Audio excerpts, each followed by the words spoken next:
हमारे वृंदावन की जो रज है, जो मिट्टी है, इस मिट्टी की हमारे संतों ने, हमारे गुरुजनों ने बड़ी महिमा बताई है।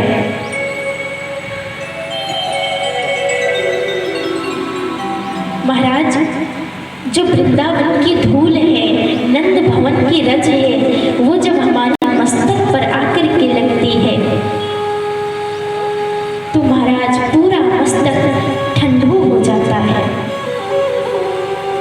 ब्रज की रज पड़ते ही हमारी सभी पाप समाप्त हो जाते हैं। ठाकुर जी विचार करते हैं कि ये जो वृंदावन की ब्रज की रज है, इस रज की ब्राह्मणों ने, संतों ने, गुरुजनों ने बड़ी महिमा बताई है। चलो इस रज को चख करके देखा तो जाए, ये रज कैसी है। ठाकुर जी अपने ग्वाल वालों के साथ में खेल रहे हैं। खेलते खेलते एक मिट्टी को उठाते हैं, मिट्टी के गोले को उठा करके अपने मुख में रख लेते हैं। महाराज जैसे ही मिट्टी को मुख में रखते हैं, एक ग्वाल ठाकुर जी को मिट्टी खाते हुए देख लेता है। दौड़ करके दाऊ दादा के पास में जाता है और कहता है, अरे भैया, आज लाला ने मिट्टी खाई है, हम सब अपने नेत्रों से देखे हैं। अच्छा, मिट्टी खाई है? दाऊ दादा दौड़ करके आते हैं, ठाकुर जी के हाथ को पकड़ते हैं, खींचते हुए मैया यशोदा जी के पास में लेकर के जाते हैं। कहते हैं, मैया देख, आज लाला ने मिट्टी खाई है। मैया क्रोध में आ जाती है, हाथ में छड़ी लेती हैं और कहती है, लाला तूने मिट्टी खाई है? ठाकुर जी कहते हैं, मैया मैंने मिट्टी नहीं खाई, ना हम भक्षितवानम्बा, मैंने मिट्टी नहीं खाई है। और मैया सर्वे मिथ्याभिशंसिनः, ये जितने भी है ना, सब के सब झूठ बोल रहे हैं। यदि फिर भी आपको विश्वास नहीं है, यदि सत्य गृहस्थ रहे, तो मैया मैं आपके सामने खड़ा हूँ, आपके सन्मुख हूँ, आप मेरे मुख में देख लीजिए। समक्षम पश्य मे मुखम। मैया कहती है, ठीक है लाला, अपने मुख को खोलो। यदि तुमने मिट्टी नहीं बोल रहे हो तो अपने मुख को खोलो। ठाकुर जी अपने मुख को खोलते हैं। जैसे ही महाराज मुख को खोलते हैं, मैया ठाकुर जी के मुख में देखती हैं तो ये क्या, मैया को संपूर्ण ब्रह्मांड ठाकुर जी के मुख में दिखाई देने लगता है। संपूर्ण ब्रह्मांड ठाकुर जी के मुख में दिख रहा है। उस ब्रह्मांड में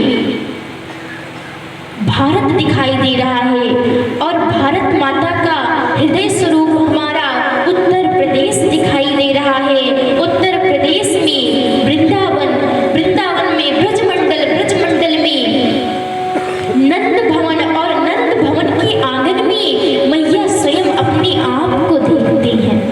एक हाथ में छड़ी लिए हुए हैं, एक हाथ से ठाकुर जी के कानों को ऐंठते हुए अपने आप को देखती हैं। मैया इस दृश्य को देख करके ठाकुर जी के कान को छोड़ती हैं, छड़ी नीचे फेंकती हैं और अपनी आंखों को मिटना प्रारंभ कर देती हैं।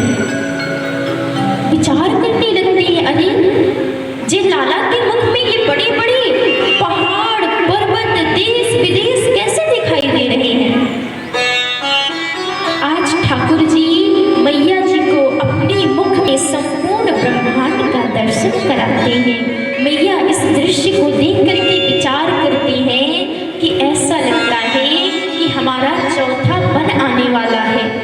बुढ़ापा आदेश कर रहा है, नेत्रों से दिखाई देना कम हो रहा है। तभी तो ठाकुर जी के मुख में अनेकों बड़े बड़े पर्वत, वृक्ष आदि दिखाई दे रहे हैं।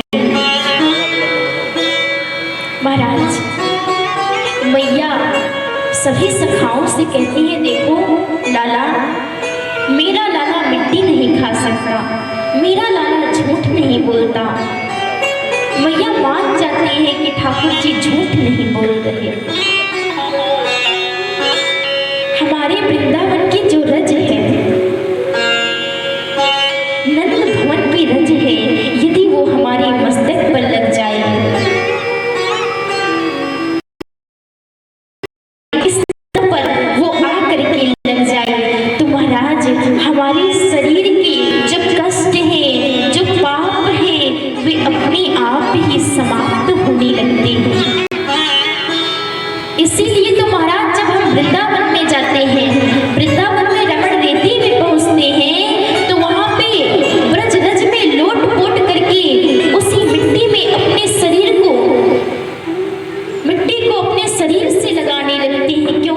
क्योंकि वो मिट्टी किसी किसी को नसीब होती है। वृंदावन जाइए, हमारे ब्रज मंडल में जाइए, तो एक बार वहां की मिट्टी को अपने मस्तक से, अपने शरीर से अवश्य लगाइए। वो रज, वो नंद भवन की रज बड़ी ही प्यारी लगती है।